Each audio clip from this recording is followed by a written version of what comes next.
CapCan Knows, the official podcast of the Capital Area College Access Network.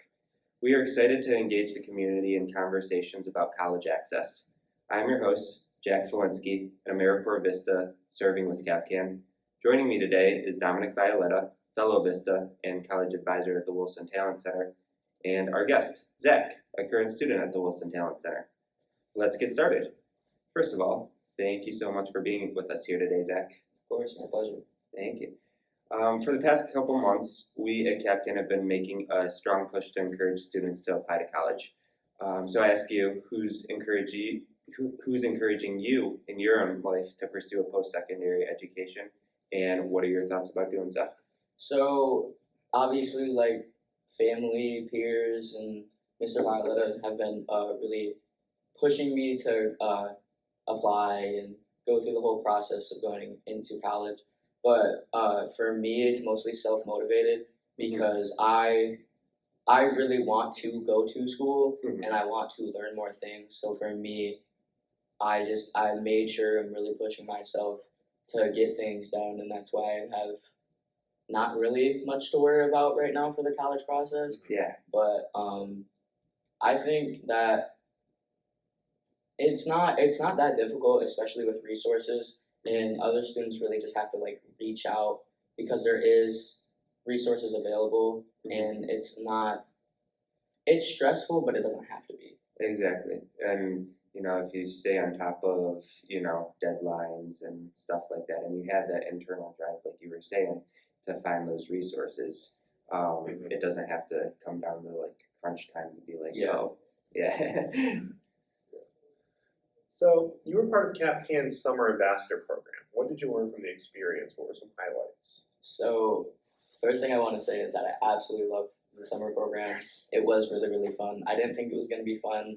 At first, I was just doing it for the money, but I actually had a very good time. Yes.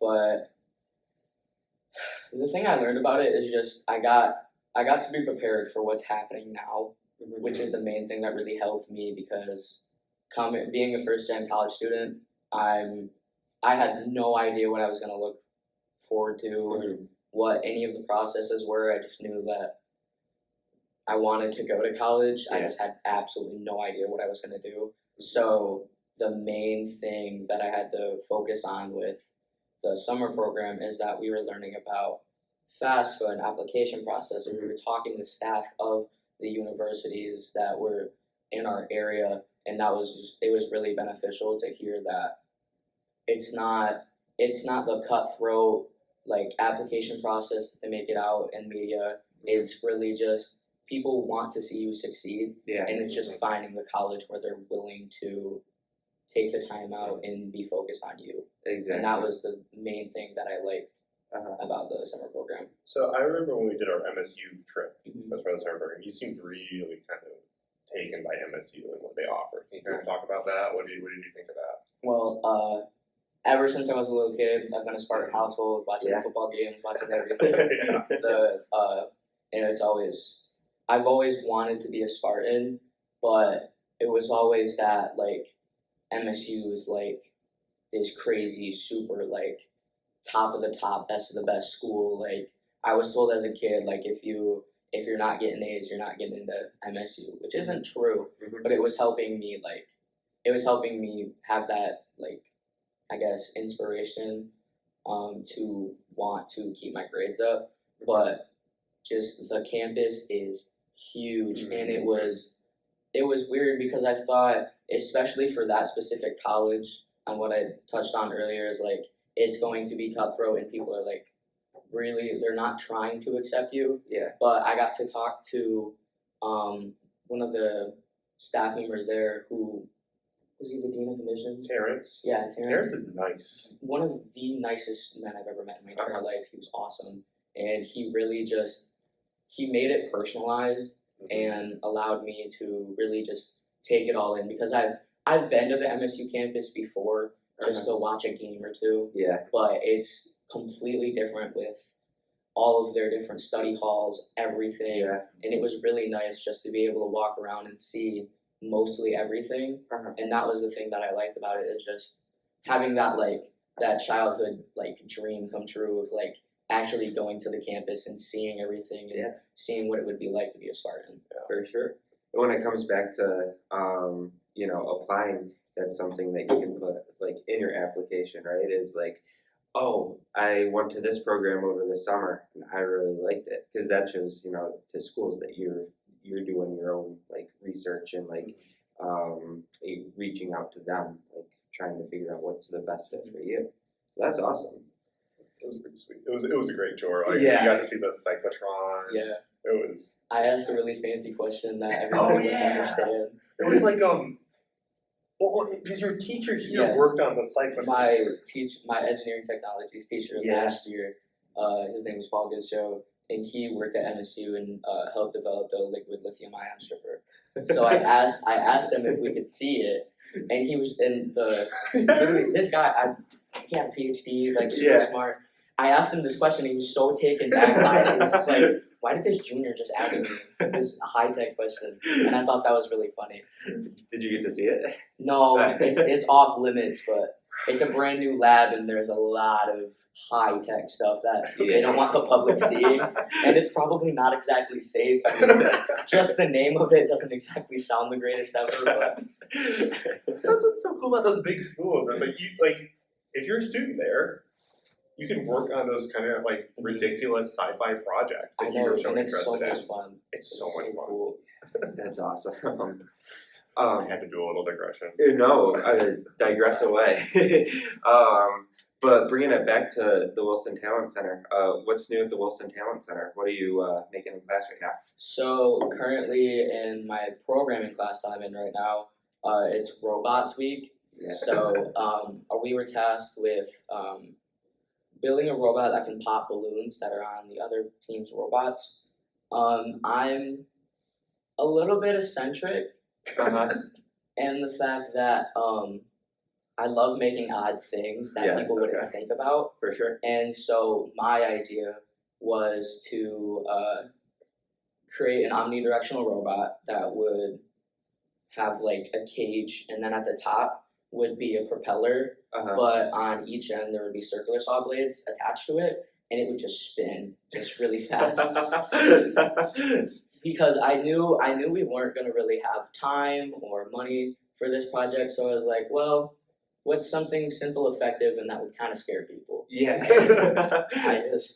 I figured that one out. Everybody in my group was all right with it, and Uh-huh. we're currently in the process of building that. Nice. And then just, I guess, Mhm. day-to-day learning hands-on things that I'm actually going to use. For sure.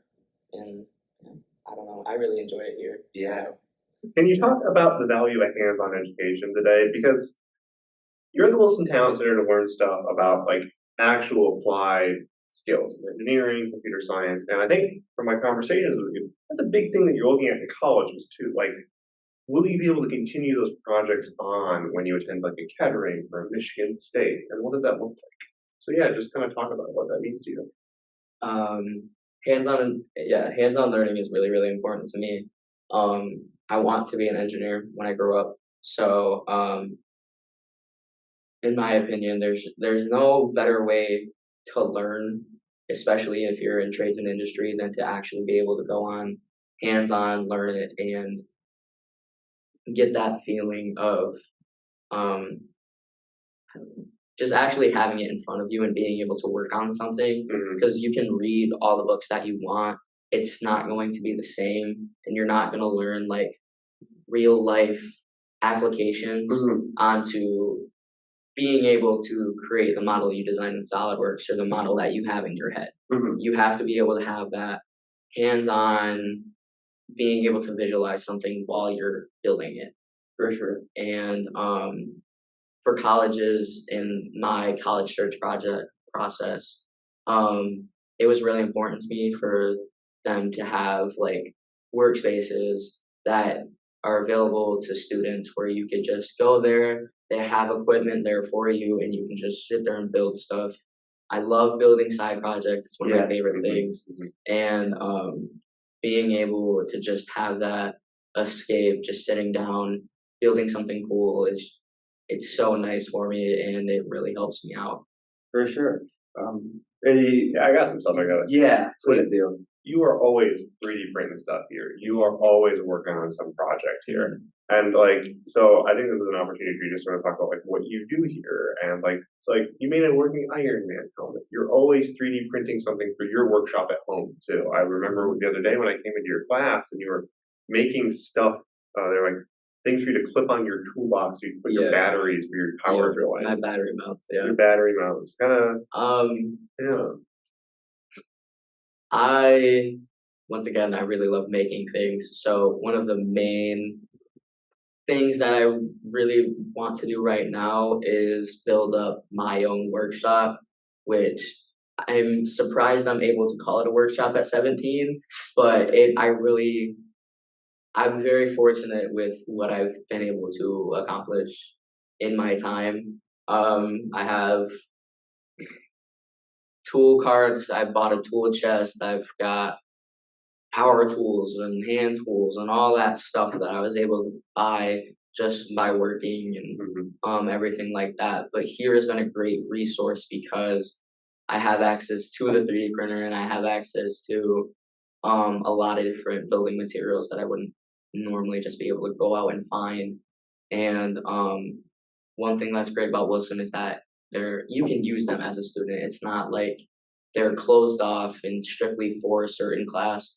If you ask, you can get access to basically whatever you want. For sure. And for me, I built a fully motorized Iron Man helmet that used servo motors so that the face would open in series. Yeah. I've built, I 3D printed a giant Hulk head so it could hold my headphones and stuff like that. Oh my I've 3D printed the battery mounts so I could install them onto my tool cart because I got sick and tired of just putting them on a shelf and then having to walk back and forth.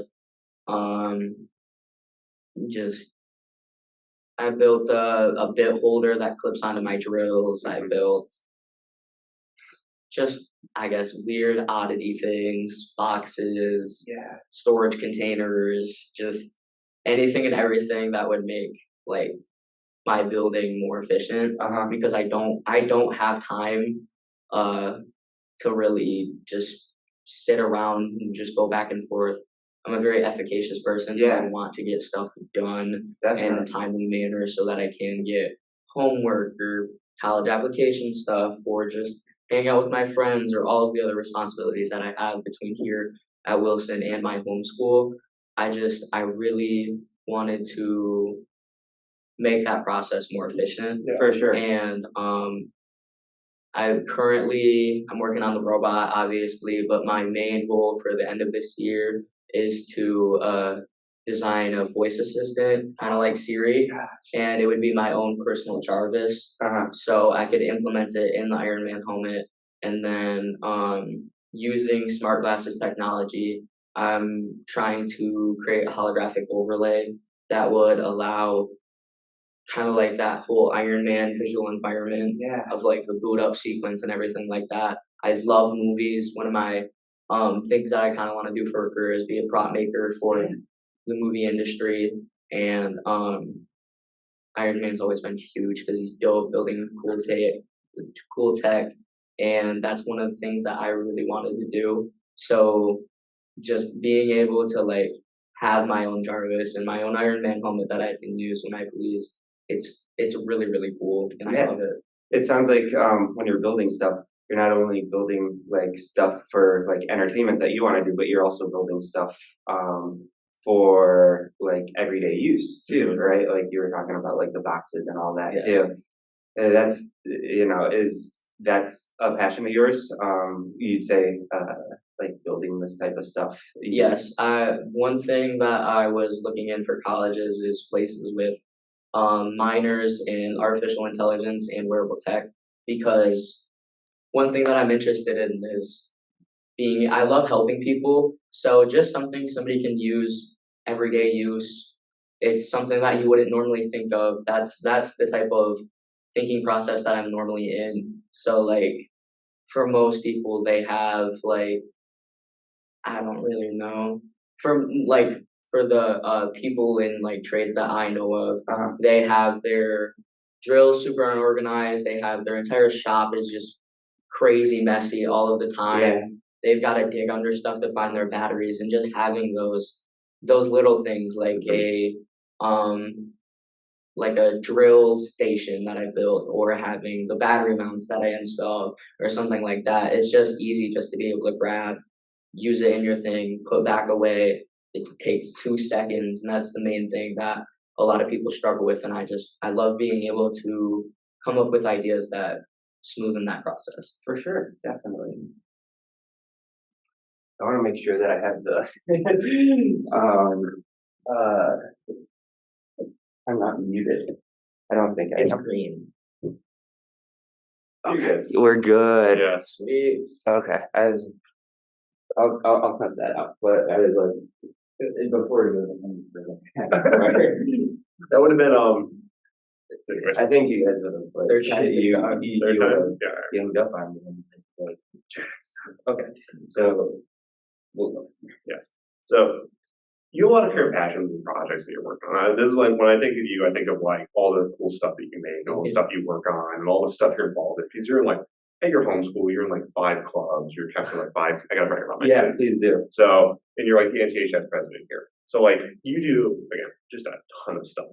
And how do you imagine taking all of these passions and projects that you have and taking them to college? We kind of had this conversation together, but I kind of want to like.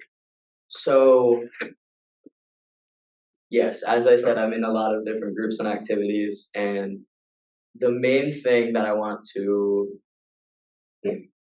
the things that I want to take to college with me, I don't exactly know. I'm really excited to go to college because of the unknown of it to me, and I'm excited to be able to have new experiences and discover new things. I'm interested in everything. So one of my main things that like I want to be able to do in college is I want to be able to build things, and I want to find other people in clubs that also want to build things. For example, at one of the schools I'm interested in, Kettering, they just started, or I don't know if they just started, but they started an electronic go-kart club that they compete nationally for. Yeah. Which it sounds awesome to me. When I went there, they have a Baja club where Yeah. they just race and build off-road vehicles, and that sounds awesome Yeah. to me. With thousands probably of clubs at MSU, I'm sure I could find something Yeah. that I would also like. And it's just community service, giving back, building cool things. Those are my like founding principles of like what I want to do in the future. And with through the summer program, through my own research, through word of mouth, like it's very nice to know that there is opportunities out there for anyone in any type of like, I guess anyone who likes any type of thing, there's clubs out there for them to For sure. be able to act on those like pursuits. Yeah, exactly. We were talking earlier. You can study something, right? But the stuff that you're passionate about, or like other passions, you don't necessarily have to study. There's like clubs for those that you can pursue, right? Yeah. So that kind of leads into my next question. Career or not career, you can answer this question however you'd like. Where do you want college to take you? Like, what do you want to experience from college? I want to learn everything. Yeah. I know it's not exactly possible, but that's what I want for myself. I want to be a very diverse individual who just knows a lot about a lot. And what I look for in a college is people who they don't just view you as a number. They actually want you to succeed, and they take time out to be able to give you that experience. Yeah. So like study abroad program is one thing that I'm really, really interested in. I want to do. I look at colleges that, who has the most convenient study abroad programs, who actually takes their time out to make it a good experience for the student. And the college that I want to go to, I want them to invest their time into me just as much as I'm investing my time and money into them. Yeah. And that's the main thing that I'm wanting out of the college. Because I know that one of your big schools is Kettering, and they have that really cool sort of co-op opportunity. Yes. That seemed to really kind of be of interest to you. Yes, I'm extremely interested in that. I love working, probably because I need something to fund my side projects. I need something new, and I cannot stay stagnant. And I know a lot of people are like that. And that's the thing that really interested me in Kettering is that you have different co-op programs that you can all across the country. I know they have a few out of country options, but they're a lot more difficult. But like you can go do a co-op in Texas for a semester or California or stay home and save money for that. But it's just being able to work 3 months and then go to school 3 months is extremely nice to me because I just, especially with the way like high school works, you have a couple breaks, but it's like September until June, and you're burned out halfway through. Being able to go to work 3 months, then go to school for 3 months, then you're back to whatever you wanted to do. Like you're not getting burned out, and you're able to take what you learned in the classroom and actually have that hands-on experience, which is so important. For sure, definitely. Was it my question or I think this is my question. Yeah. So, how has having a college advisor meeting helped you prepare for college? I quite literally have no idea if I'd even be done with the first application if you weren't around. I absolutely adore that you're here. It's so nice to have a resource here, and especially you just being you're an absolute goofball, and I love it.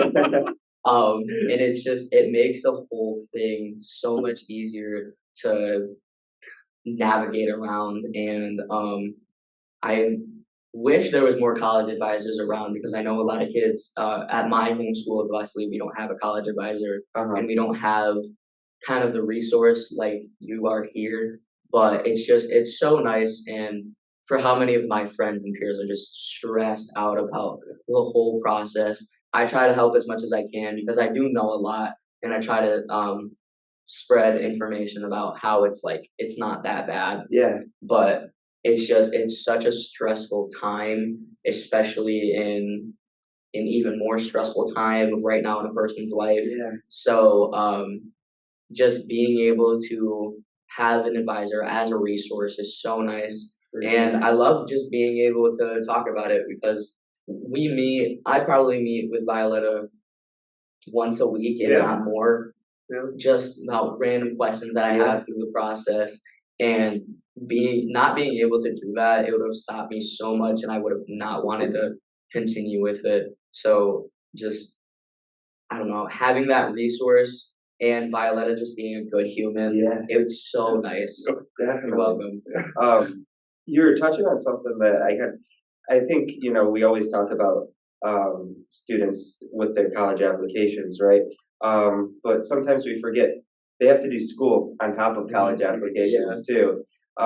So can you talk about, how to maybe manage that and like?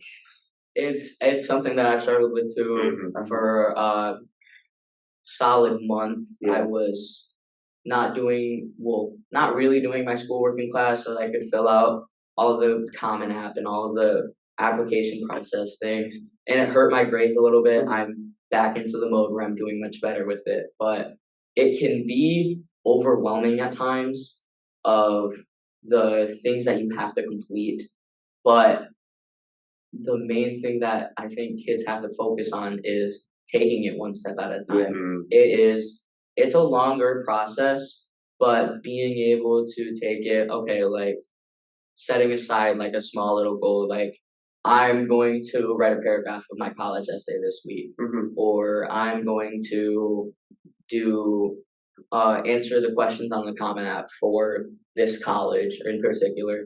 Being able to do that it speeds up the whole thing even more. And you don't have to, I guess, you don't have to stress about it nearly as much as my peers are stressing about it. So I have a particular friend who is just losing her mind over it and she doesn't know what to do. And I keep telling her, like, just take it one step at a time. You don't need to finish 10 colleges you're applying to in the span of a week. You have time to do colleges at a time. You have time to answer even questions at a time. You can't wait until spring and then be like, oh crap, I should have done this earlier. And that's the main thing that a lot of college students and people who are applying struggle with. And it's just, you have to not let it overtake you, and you can't let it overtake your studies, because your studies are what is helping you get into colleges and get money for it. Your studies are the most important thing, especially in this realm. So. For sure. I just kind of want to add something to this conversation, because you've been applying pretty steadily over the course of the year so far, and you've been getting a lot of good news from schools. Do you want to share some of that? I have applied to 5 schools currently, soon to be 6 by November 1st. But I've gotten acceptance letters within a week of 4 out of 5 schools, and then the 5th school I'm waiting on. But the 5th school is MSU, and they have 50,000 applicants just casually. So the main thing that I guess I'm not really worried about it. He tells me I'm a very strong applicant. I trust him very much. You are. And the main thing that I want to make sure of is that I am a reflection of what I'm putting down on the paper. Because with colleges, like, you can say all of your accomplishments, you can say all of these things, but what matters really is who you are as a person. I think that's, you touch at the core of what the application is about, making sure that you're on that paper, and that everything that you believe in, preach, and do is like written down. You express that in your essays, you express that in what you've done in the past with schoolwork and other jobs and outside activities. So I think that's a huge thing to kind of remember as students apply to schools. And one thing I just want to add for anybody watching this is that apply to as many schools as you can, because applying to schools does not mean you are going there. I applied to a lot of schools. Some schools I applied to as backup plans, and since I got good news from a different school, I'm not interested in going there. You don't have to go there. You are fully allowed to choose whoever you want, but having those options, because a lot of people aren't going to get good news like I did, especially if you're still in the process or you're waiting on completing different things. Just take everything with a grain of salt, because at the end of the day, the college that wants you is going to want you regardless. And there is somewhere out there for everybody that is going to work really well for you. Definitely. So my question is, do you have any tips for students on like how to apply and what to look for in colleges? But you've been talking about that a lot. Do you just kind of want to summarize some stuff and kind of lay out your thoughts? So main thing for other students is just talk to people. Like, you may not have resources around you, but if you go on to social media or reaching out to other schools or other people, you'll be able to find somebody who can help you. And having somebody who's been going through the process and been able to experience that was one of the most helpful things for me, because it made me learn that this isn't just some crazy concept that nobody knows anything about, except for like people who have been in colleges forever, like generational people who are going to colleges. But it's just, main thing you have to worry about is don't stress about it. Keep doing what you're doing, and in your spare time, just work on what you can get done, and just ask for help, because it's the main thing that. What was one of the questions on the FAFSA had stumped me. I don't even really remember what it is, Yeah. but it was freaking me out, and I couldn't continue without answering the question. Uh-huh. I was able to just go to Violetta and ask him, like, hey, what does this mean? Like, what am I gonna put down for this? Uh-huh. And not being able to have him, I would have not have been able to turn in my FAFSA. And that's Sure. one thing that everybody goes through Uh-huh. something like that. Everybody will have a question like that, Yeah. whether it's within the Common App or an application or anything. They're going to have a question like that, and they won't be able to continue with it. For You sure. cannot just stop Yeah, when something you don't understand arises. You have to be able to ask for help. for sure. I think one thing for some is it might be scary to ask help, right? Oh, But yeah. everyone needs help. Yeah. It's like a part of human nature. It's one thing that, it needs to be talked about more. Yeah. Especially for my parents in my own life, like, they hate asking for help. Uh-huh. And that's one thing that I've had to learn how to do, because it's really important to be able to ask for help in any facet of life. Like, it is so important to know that it's okay to need help. It's okay to need information from somebody who actually has experience in it. For sure, definitely.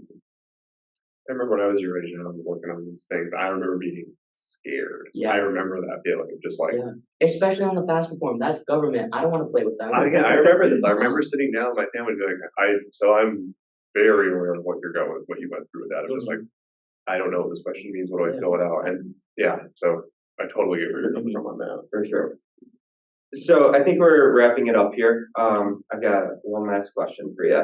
So at the end of each Capcan Knows podcast, we do a thing where you state your name and what do you know. So I ask you, Zach, who are you and what do you know? I am Zach, and I know I will do great things in my future. Heck yeah. Yes. Sweet. Thank you guys for having me. Yeah, that's what I was going to say. I was going to say thank you, Zach, for joining the podcast. Thank you, Dominic, for coming as well. This was fun. It was You a did a fun good job. podcast. Yeah. For more info on CapCan, please be sure to follow us on Facebook, Twitter, and Instagram, or visit our website at capcan.org. Thank you all for listening to us today, and we will see you again soon.